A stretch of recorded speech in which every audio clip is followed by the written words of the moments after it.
Assalamualaikum. Halo Sobat Tani, apa kabar?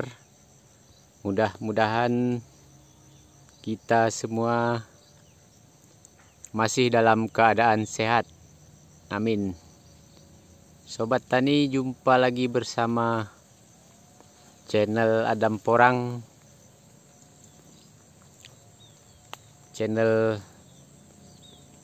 petani pemula, khususnya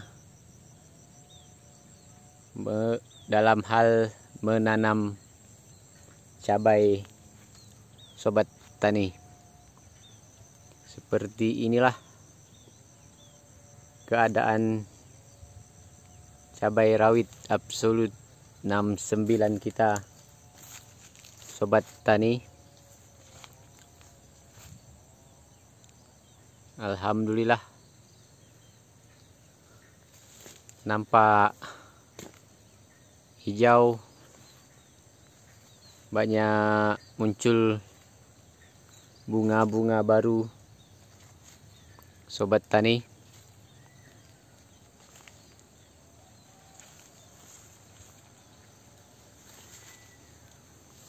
Perawatan yang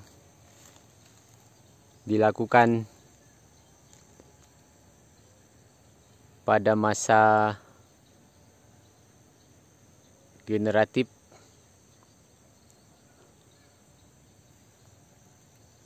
jauh lebih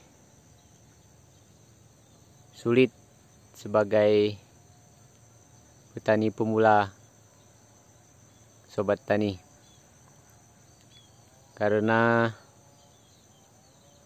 mengalami berbagai kendala setelah memasuki fase generatif. Di antaranya kerontokan daun yang sebelumnya menguning, dan juga kerontokan bunga, sehingga tentu saja produktivitas dari tanaman berkurang, Sobat Tani.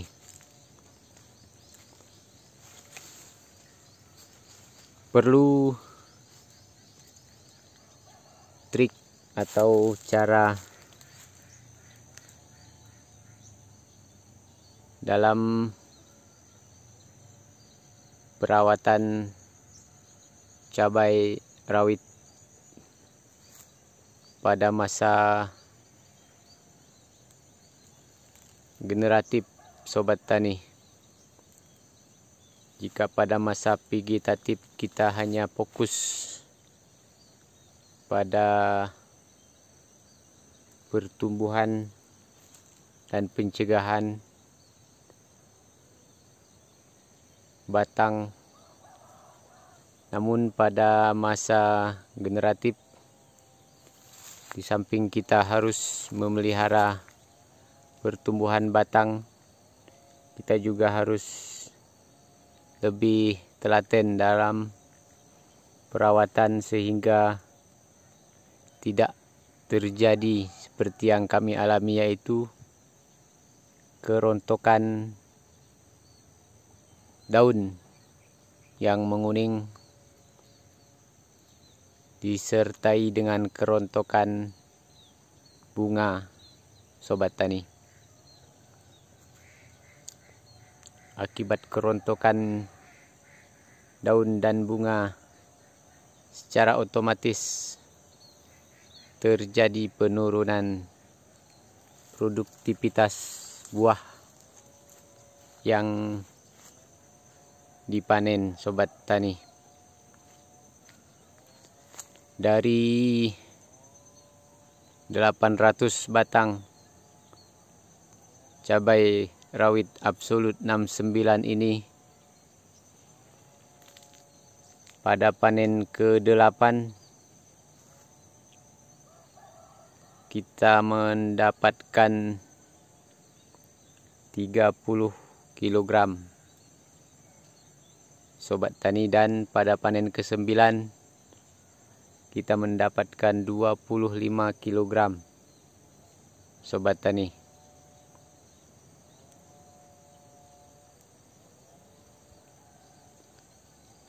Menurut apa yang kami lihat, di mana tanaman yang tidak terkena atau tidak mengalami kerontokan daun dan bunga, buahnya sangat lebat, sobat tani, sehingga produktivitasnya tinggi. Namun pada tanaman yang mengalami kerontokan daun dan bunga, produktivitasnya menurun lebih kurang hingga 30%, sobat tani.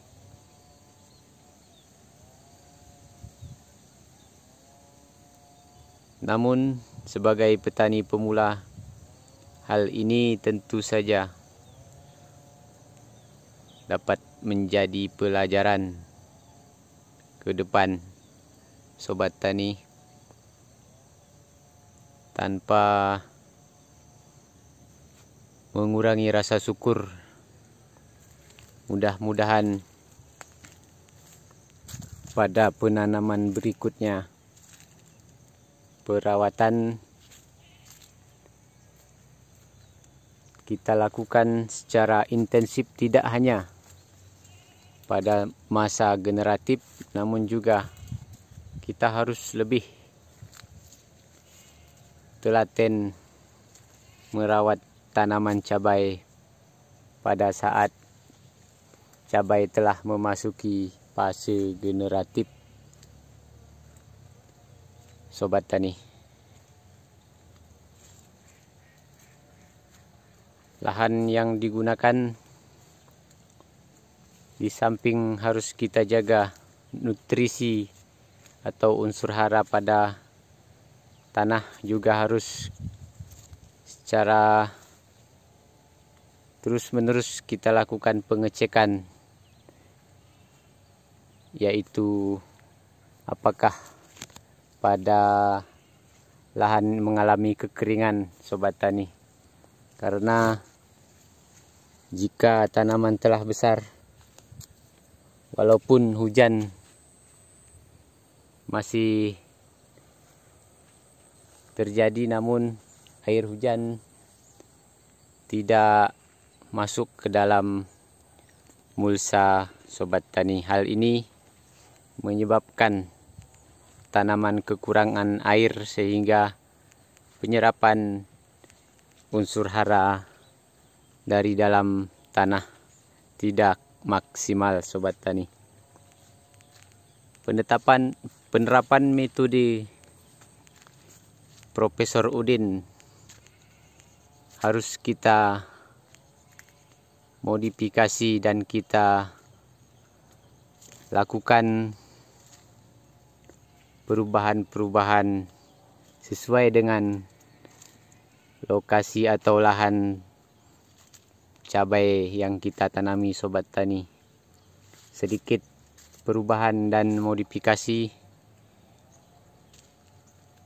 karena setiap lahan tentu mempunyai karakter tanah yang berbeda, sobat tani. Sebagai petani pemula, kita harus terus menerus belajar, sobat tani, agar kedepannya kita mampu menghasilkan tanaman dengan produktivitas yang tinggi, sobat tani. Demikian, sobat tani, mari kita terus belajar dari pengalaman kita dalam menanam cabai, sobat tani. Terima kasih. Assalamualaikum warahmatullahi wabarakatuh.